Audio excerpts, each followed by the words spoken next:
Okay, so the first thing that we want to do in getting ready to graph this is to identify what the parent function is and then also the transformations that we'll have to apply to that parent function. So because we've got 2 raised to a power, our parent function is going to be y equals 2 to the x.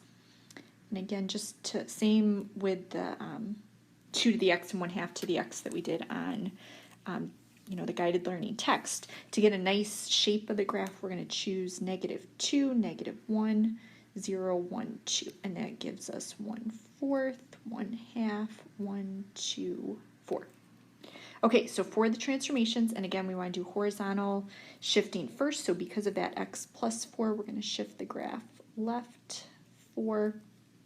Because of that negative in front, that really is going to multiply all of the y values by -1, which will reflect it over the x-axis.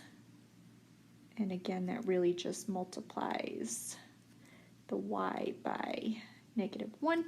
And then finally, that -5 at the end there is going to shift it down 5.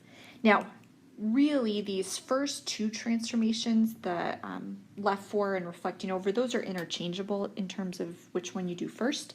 So you could say, I'm just going to multiply all of these y values by -1 right now, so you don't have to do it on the graph. Some students will just take those points in their head, just move them all left 4, reflect over, down 5. It's really up to you. The thing that you have to do last is this down 5 needs to be the last one. If you do that before you reflect it over, the order of operations won't work correctly. So because of that down 5, I can put the horizontal asymptote here at y equals -5.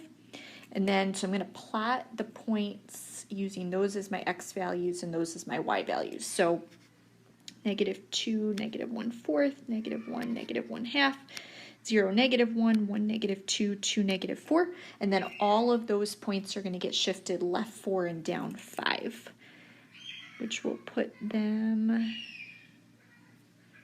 right here.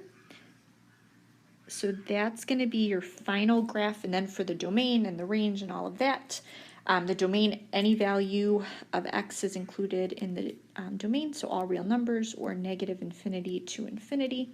The range is y is less than -5, so that'll be -infinity to -5, parenthesis to say we're not including -5 since it won't actually reach that. And then the horizontal asymptote is y equals -5.